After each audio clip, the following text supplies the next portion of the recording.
Hi, this is Cindy Herb, the Joyful Survivor. I'm here with my good friend Charles Crooks. I am all about opening people up to other ideas and to bring them forward and let them choose for themselves. Charles, let's talk about the tarot card. Do you use the tarot card? As needed. How does somebody learn how to use a tarot card? Is it naturally inherent? Did you naturally know how to use a tarot card, or? Well, that's kind of a tough question because there's classes all over on how to read the tarot cards, and there's different traditions that are involved in these things. But the original tarot cards, of which I'm involved in, started right around 990 AD, right around that time period. I think 1990 or 1000 AD. And the issue is the sigils, the letters of the Magi, needed to be protected. The church was wiping everybody out, so they thought about hiding them at one of their, another place or whatever the case is. But chances are, if that person got killed, they'd be lost forever. So a fellow named Magi, which is an Italian artist, embedded the symbols into a deck of cards, and that's why they're called the tarot deck. Turns out that the church loved the game they came up with, and therefore the church was responsible for preserving the letters of the Magi through the last 2,000 years. The last 1,000 years, yeah. So that's the purpose of the tarot, is to hide to. No. In this case, that's how the tarot deck got started. Now, there's other decks that came of it, but the tarot decks also represent the process of the 22 centuries of which mankind is still in the process of going through. Oh, there's a larger project. There's a larger project behind the scenes on that. But the tarot cards can be very good because if you understand, the meanings, or you're trained in that particular tradition, you can tune in and get some pretty good messages out of those. So, as you alluded to, there are many different types of decks of tarot cards. That's correct. Yes.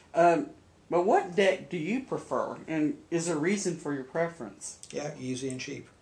Easy and cheap. So what's easy? Rider. The Rider, is that? Yeah, it's just a basic one. That's just basic one. Yeah. And what I'll do is if the sigils aren't on there, I'll put the sigils on the card myself. Was that the original deck? No. The actual artwork is still out there. Tarot Chi. The actual artwork from Tarot Chi. So is it really a matter of for somebody when they choose a deck? Wouldn't you agree that it's a matter of their own personal preference and what their intuition maybe tells them to use? Is that correct? That's true, but one of the problems a lot of people run into is they get enamored with some of the beauty of some of the artwork, and that throws them off. Because it's not about reading the cards. You actually use your... Is it a guide? Is that what it is, or is it... I don't know, because I can do work with or without the cards. I don't need the cards to do that. Well, that's true, but what is it you're doing? You're just... I'm using it just basically more of, let's talk about this in this neighborhood. Okay. Approach versus, taking everything from that, because once let's say, do the 3-card reading, I can do that, and then putting it out in that neighborhood, then if I need to go further, I can just go further. So it's just a good way to get a good idea of what's going on. So what's the significance of different tarot card spreads? Person using them. So, because I know they do different spreads. Yeah, no, there's a bunch of them, yeah. And you use tarot cards sometimes in the classes you do. You set them up. At the end of the class. Oh, yeah, if I'm setting something up, yeah, because I have another purpose. Another purpose, okay. Yeah. And is that a private purpose, or what is that purpose? Well, for example, I remember doing one class in Arlington one time, and I had 12 people there, and I put one of the tarot cards on the floor, and I put a rock on it. Next thing you know, I have 3 people crying. And I took another card and put another rock on it, and I had 6 people crying. By the time I got through, I had 9 people out of 12 crying. And was that your purpose, to get them to cry? They were all locked up, yeah. So you were like dissolving some stuff within there. Well, no, I made it possible for them to release their emotions, and the cards and what they represented, and the stones and the condition of what they represented allow the individuals to do that. All right.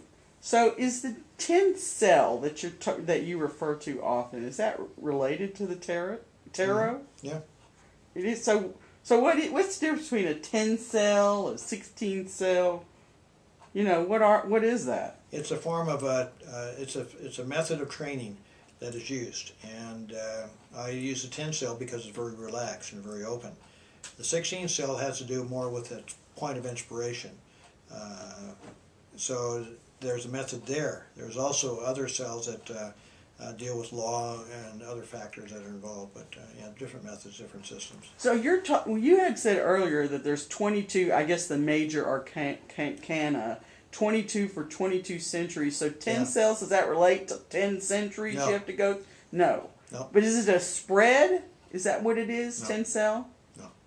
It's a method. It's a method. Yeah, a method and rules. For example, in some parts of society, and sometime in history, the 1 cell, which was a death cell, one cell was very strict. The 13 was a death cell. So, some things had to be so strict that they had to, those things were actually implemented back in a couple of thousand years ago. All right. Well, I think that'll do it for today, Charles. I appreciate you being with us today. If we want to reach you, where can we find you? healerofheartsandminds.com and shamanic-enterprises.com. Thanks again. I want everybody out there to have a great day and to really allow yourself to be open to new ideas. Thank you very much. Thank you.